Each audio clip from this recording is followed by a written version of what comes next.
구독과 좋아요, 알림 설정은 영상 제작에 큰 힘이 됩니다. 대학에서 전공은 학생이 특정 학문을 깊이 있게 공부해서 직업과 인생의 방향을 형성해 나간다는 점에서 매우 중요합니다. 그런데 부전공이라는 것이 있습니다.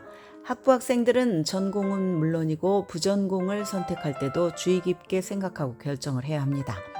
부전공이란 정확히 무엇일까?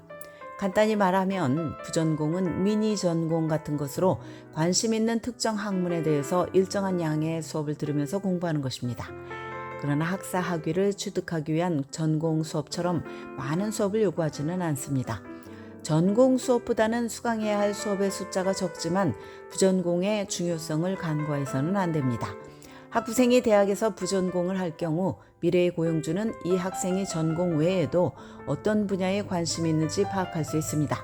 그러므로 부전공을 선택할 때는 나의 레주메와 성적표가 나라는 사람에 대해서 어떤 서사를 만들 것인가, 미래의 고용주에게 나는 무엇을 증명해 보이고 싶은가, 또 어떤 이야기를 내가 그려낼 수 있을 것인가를 고려해야 합니다.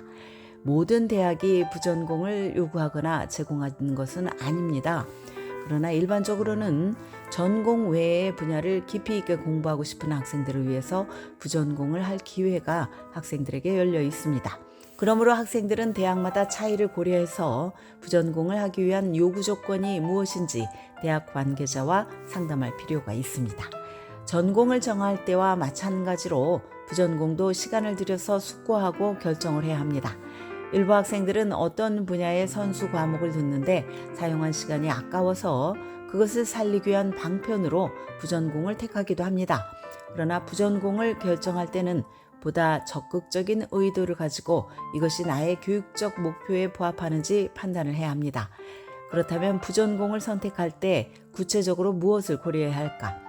많은 학생들은 전공을 보완하기 위한 분야를 부전공으로 정하고 싶어하는 경향이 있습니다. 그러나 학생들은 또한 부전공이 어떻게 나의 직업에 도움이 될 만한 스킬과 경험을 개발할 것인지 고려를 해야 합니다.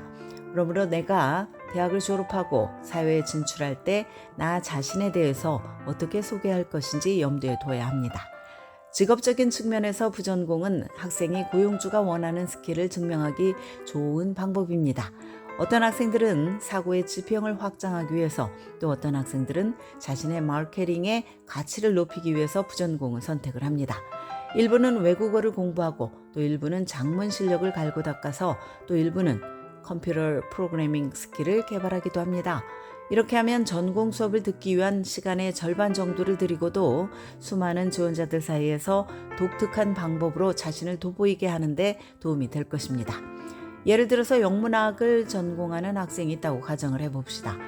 영문학 외에도 부전공을 통해서 실용적인 스킬을 개발을 한다면 잠재적으로 가능한 직업의 숫자를 늘릴 수가 있습니다.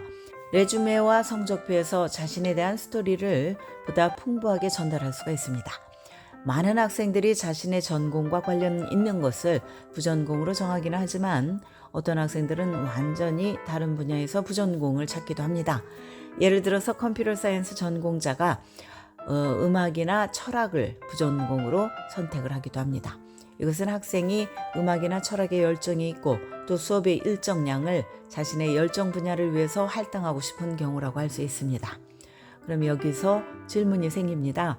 전공과 부전공을 하는 게 나을까? 복수 전공을 하는 게 나을까? 둘 중 어느 것을 선택하는 것이 좋을까? 일부 학생들은 학부에서 두 가지의 전공을 하고 이중 학위를 취득을 합니다. 복수 전공은 특히 돈을 많이 버는 분야를 조합하는 경우 경제적으로 보상이 될 가능성이 커진다는 점에서 가치가 있을 수 있습니다. 예를 들어서 비즈니스와 스템의 콤비네이션이 해당이 될 것입니다. 그렇다고 해서 무턱대고 시작할 수는 없습니다. 복수 전공을 하기 위해서 그만큼 많은 수업을 듣고 또 돈을 들일 가치가 있는지 생각을 해봐야 합니다. 복수 전공을 하면 학사학위 취득에 4년보다 더 많은 시간이 소요될 가능성이 높습니다. 필수 수업을 다 소화하기 위해서 더 많은 시간이 필요할 것이기 때문입니다. 특히 재학 중에 복수 전공을 늦게 시작한다면 더욱 그렇습니다. 필수 과목들만 듣기에도 시간이 벅차서 대학에서 자신의 관심사에 따라서 다양한 교양 수업을 들을 여유조차 없을 수도 있습니다. 이런 관점에서 보면 부전공은 전공보다 시간이 덜 걸리면서도 직업을 구할 때 레주메에 반영할 수 있다는 장점이 있습니다. 또한 학생들은 부전공을 택할 것인지 복수전공을 택할 것인지를 선택을 할 때 각자의 재정적 상황과 직업 목표를 고려해야 합니다. 대학을 4년 이내에 졸업하고 최대한 빨리 취업해서 돈을 벌어야 한다면 복수전공이 부담이 될 수 있습니다. 대학 재학 기간이 길면 길수록 돈이 더 들기 때문입니다. 대학 졸업 후에 내가 추구하려는 분야가 어디인지에 따라서도 선택이 달라질 것입니다. 예를 들어서 불문학을 공부하고 불문학자의 길을 가고자 하는 학생이라면 굳이 마케팅까지 복수 전공하려고 하지는 않을 것입니다. 그러나 기업의 커뮤니케이션 또는 홍보 분야에 취직을 하거나 광고 분야에서 일하고 싶다면 마케팅이나 커뮤니케이션을 깊이 있게 공부할 가치가 있을 것입니다. 지금까지 교육 전문 컨설팅 그룹 어드미션 메서스 진아킴이었습니다.